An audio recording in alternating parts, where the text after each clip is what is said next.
जय हिंद दोस्तों, आप सभी को वीडियो क्लास में स्वागत है। मैं मुकेश गुप्ता। आज मैं आप लोग को रेलवे प्रैक्टिस सेट क्लास 10 लेकर आया हूँ, जो आप लोग को काफ़ी डिमांड था। अगर दोस्तों आप सबका ये वीडियो पसंद आएगा तो वीडियो को लाइक कीजिएगा, शेयर कीजिएगा और चैनल को सब्सक्राइब जरूर कीजिए दोस्तों। तो आज मैं आप लोग को प्रैक्टिस सेट में मोस्ट इम्पोर्टेंट प्रश्न लेकर आया हूँ, जो कोई भी एग्जाम में रेलवे में बार बार पूछने वाला प्रश्न है। अगर दोस्तों वीडियो पसंद आएगा तो एक बार और शेयर कीजिएगा। चलिए दोस्तों, हम आप लोग को शुरू करते हैं। देखिए दोस्तों, ये पहला प्रश्न है प्रैक्टिस सेट का। जब भी आपको एग्जाम में इस टाइप का प्रश्न पूछेगा तो आप कैसे जल्दी से सॉल्व करते हैं। तो देखिए क्या करना है, सबसे पहले क्या करना है, सबसे पहले आपको देखना है कि के गो साथ है। देखो तो 1 2 3 4 5 6 7 8 गो है, 8 गो है। और भाग कितने देना है, 7 से देना है, मैंने 2 को 7 से भाग देना है। तो देखिए 2 से हम भाग देंगे, देखिए एगो यहाँ 2 को 7 कट जाएगा, यहाँ से कट जाएगा तो 1 बच जाएगा। और फिर ये 2 को भाग लगाना है तो क्या करेंगे, 0 उतारेंगे और फिर ये 2 को कट जाएगा तो फिर 1 उतारेंगे, फिर क्या हो जाएगा 0 लगाएंगे, फिर ये 2 को कट जाएगा, फिर 1 लिखेंगे और फिर ये 0 उतारेंगे और फिर 1 लिखेंगे और ये फिर 0 क्या 2 को 7 कट जाएगा। तो कितने में कटेगा, देखो 77 कम 77, फिर 0 लगाएंगे और फिर 77 कम 77, फिर 0 लगाएंगे, फिर 77 कम 77 और फिर 0 लगाएंगे, फिर 77 कम 77, कट गया। कितना क्या हमारा ऑप्शन नंबर कौन है, ऑप्शन नंबर कौन है, सी है। जो कुछ इस टाइप के प्रश्न पूछेगा तो आपको सीधे सीधे क्या करना है, उतना से क्या करना है, डिवाइड करना है।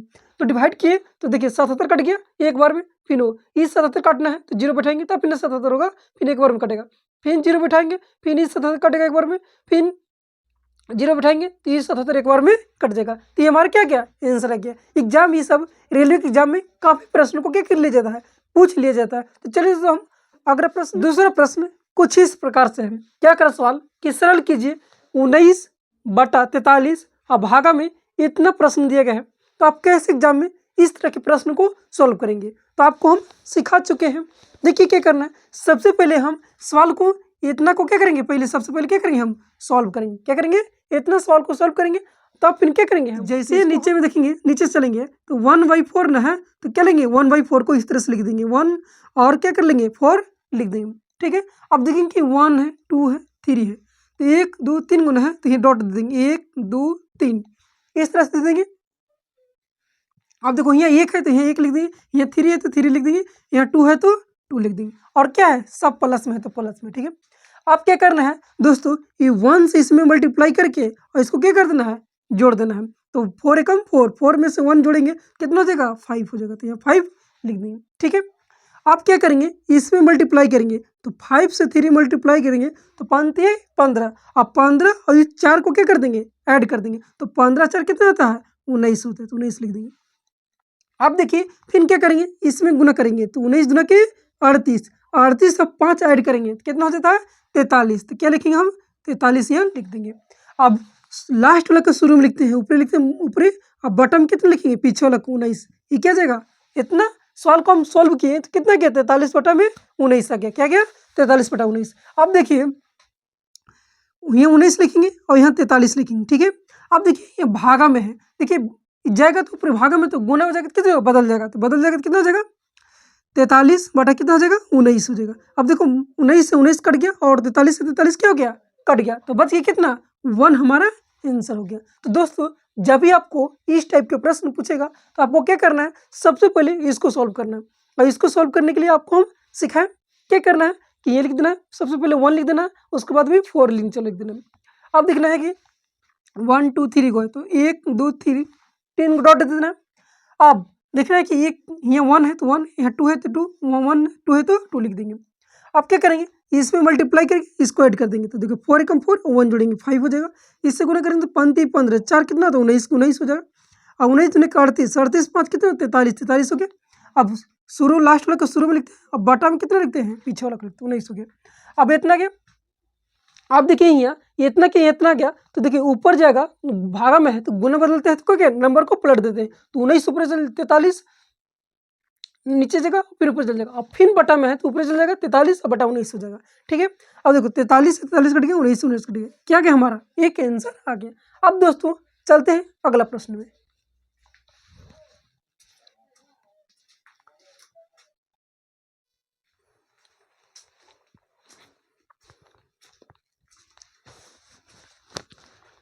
देखो दोस्तों, तीसरा प्रश्न कुछ इस प्रकार से कह रहा है। क्या कह रहा है प्रश्न में कि देखिए 6 की पावर में 33 है।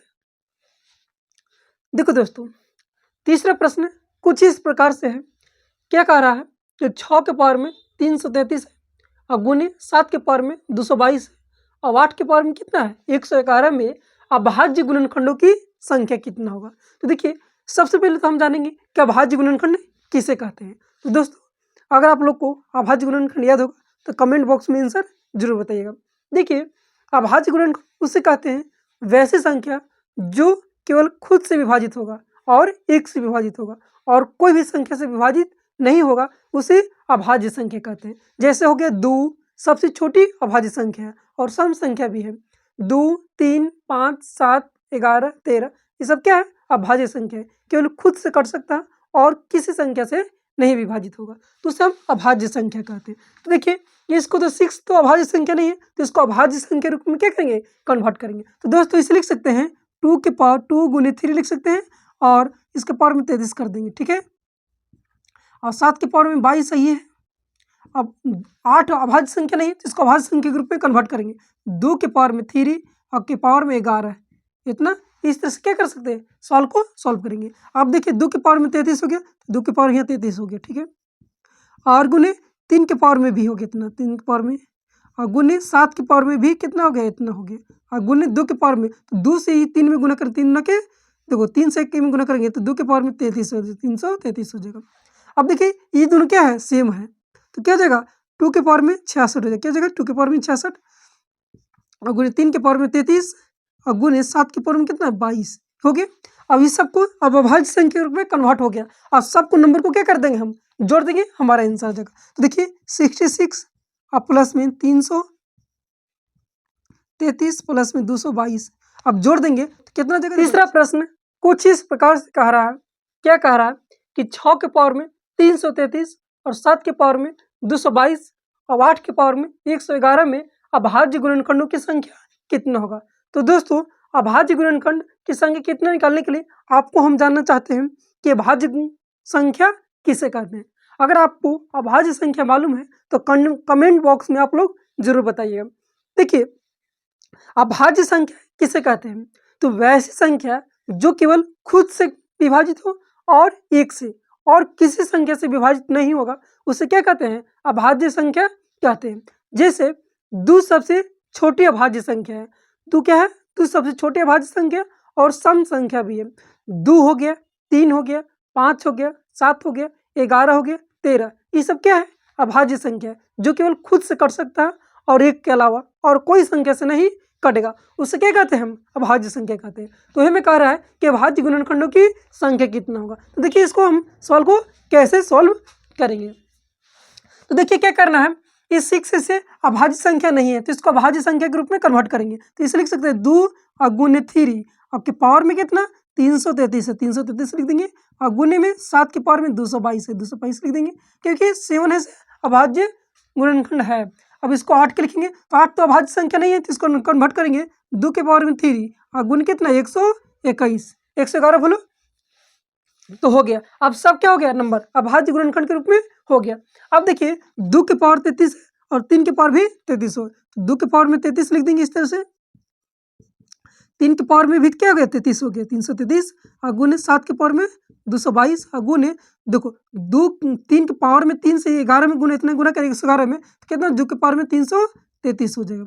अब देखिए 2 के पावर 33 और 2 के पावर 33 यहाँ है तो दोनों क्या हो जाएगा जुड़ जाएगा। तो 2 के पावर कितना हो जाएगा 66 हो जाएगा, कितना हो जाएगा 66 हो जाएगा क्योंकि आधार सेम होता है पावर जुड़ जाता है। और गुने 3 के पावर में 33 और गुने 7 के पावर में कितना 22 हो गया।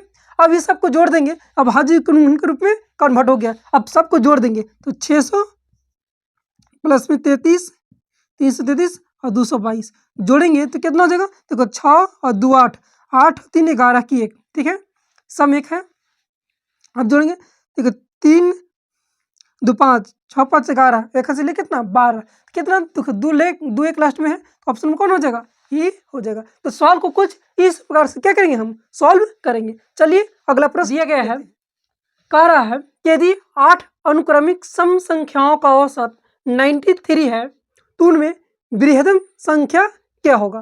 तो देखिए 8 अनुक्रमिक सम संख्याओं का औसत 93 दिया गया है। तो पूछ रहा है कि सबसे बड़ी संख्या क्या होगा, सम संख्या। तो देखिए 8 गो है, तो देखिए औसत कितना दिया है, 93 दिया गया है। तो 4 गो इधर होगा, क्योंकि उसका औसत क्या होता है, मध्य में होता है, तो इधर 4 गो होगा।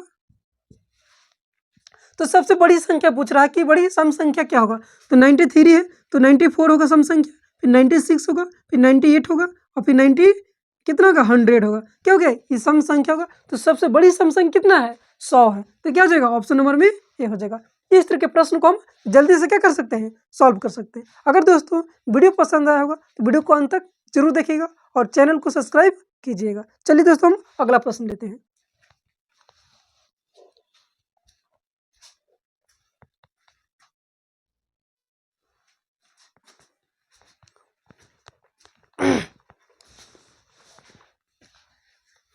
देखो पांचवा प्रश्न क्या कर रहा है, यदि A/B 2/5 है और B/C 4/5 है, तो A² B/A, देखो पांचवा प्रश्न क्या कर रहा है, यदि A/B 2/5 है और B/C 4/5 है, तो पूछ रहा है कि A² B² AC का मान ज्ञात कीजिए। तो देखिए क्या करना है, सबसे पहले तो हम मालूम करेंगे कि A/B/C का मान क्या होगा। तो देखिए A का मान कितना दिया, A/B का मान कितना दिया है, 2/5 दिए गए हैं। फिर B/C का मान, तो B/C का मान कितना दिया गया है, कितना 4/5 दिए गए। तो देखिए हमको ज्ञात करना है A/B/C का मान ज्ञात करना है। दोस्तों देखिए क्या करते हैं हम, एक ज्ञात करने के लिए सीधे सीधे क्या करते हैं, गुना कर देते हैं। तो कितना हो जाएगा, 4 दूना के 8 हो जाएगा। ठीक है, आप देखिए हमको B का मान कितना, B का मान तीसरा तिरछना है, तो क्या करेंगे, इसी में हम क्या कर देंगे, मल्टीप्लाई कर देंगे। तो 5 चौके कितना हो जाएगा, 20 हो जाएगा। B के रेशियो कितना हो गया, 20 हो गया। क्या हो गया, 20 हो गया। अभी सीधा सीधा इसको क्या कर देंगे, हम मल्टीप्लाई कर देंगे, हमको क्या जाएगा, C क्या जाएगा, क्या जाएगा, C क्या जाएगा। तो देखिए 25 चौके 5 25 हो जाएगा, क्या जगह 25 हो जाएगा। तो क्या हो गया, हम सॉल्व कर दिए।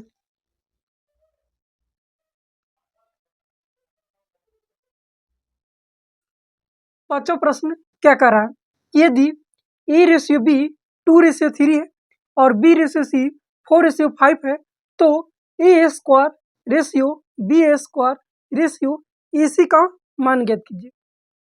देखिए दोस्तों जब भी आपको इस तरह के प्रश्न पूछेगा तो सबसे पहले क्या निकालेंगे हम, A/B/C का मान निकालेंगे। तो निकालते हैं, तो दिया गया है A/B का मान कितना दिया गया है, 2/3 दिया गया है। ठीक है, अब B/C का मान कितना दिया गया है, 4/5 दिए गए हैं।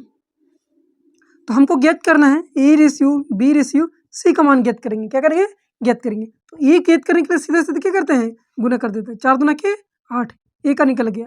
अब B का गुना करना तो इससे क्या करेंगे, मल्टीप्लाई करेंगे, क्रॉस मल्टीप्लाई। तो 3 4 तिया 12 हो जाएगा।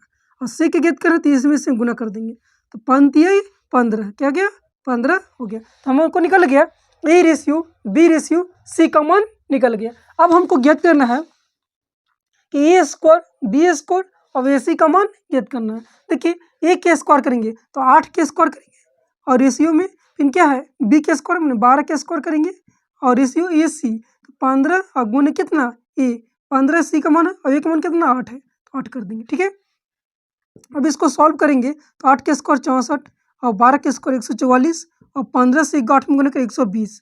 अब क्या हो जाएगा, 8 से क्या करेंगे, काटेंगे, 8 से काटेंगे तो 8 64 और 8 से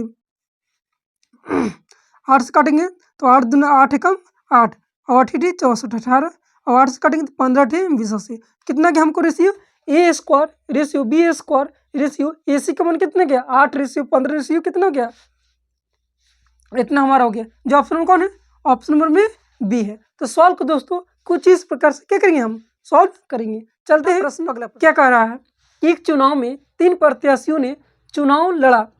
पहले प्रत्याशी को 40%, दूसरे प्रत्याशी को 36% मत मिले। यदि मतों की कुल संख्या 36,000 थी तो तीसरे प्रत्याशी को कितना मत मिला। देखिए दोस्तों पहला प्रत्याशी है जिसका कितना परसेंट मत मिला है, 40% मिला है। दूसरा प्रत्याशी है जिसको कितना मिला है, 36% मत मिला है। अब हम ज्ञात करेंगे तीसरा प्रत्याशी को कितना मत मिलेगा। देखिए ये 2 प्रत्याशी को मिला कितना मिल गया, 76% मत मिल गया। तो तीसरा प्रत्याशी को, तो तीसरा प्रत्याशी ज्ञात करने के लिए 100 में से हम 76% घटा देंगे, कितना बचेगा? 24% तीसरा प्रत्याशी को मिला है। तो पूछ रहा है कि तीसरे प्रत्याशी को कितने वोट या मत मिले हैं। तो क्या करेंगे, कुल मतों की संख्या कितना है? 36,000 है। क्या है? 36,000 है, जिसमें से तीसरा कितना मिला है? 24%। अब परसेंट हटाने के लिखेंगे 100 लिखेंगे, 00 से 00 कट गया। अब देखो 360 से हम 24 में गुना करेंगे तो कितना आ जाएगा? 86 40। ये क्या चाहिए? हमारा आंसर है। जो ऑप्शन में कौन है? ऑप्शन नंबर में बी है। तो सवाल को कुछ इस तरह से सॉल्व करेंगे। देखो 7वां प्रश्न क्या कह रहा है कि 975 रुपया अंकित मूल्य वाली एक वस्तु को 897 रुपये में बेचा जाता है, तो छूट प्रतिशत क्या होगा? तो देखिए दोस्तों, एम पे हमको मार्क प्राइस दिया गया है। मार्क प्राइस कितना दिए गए?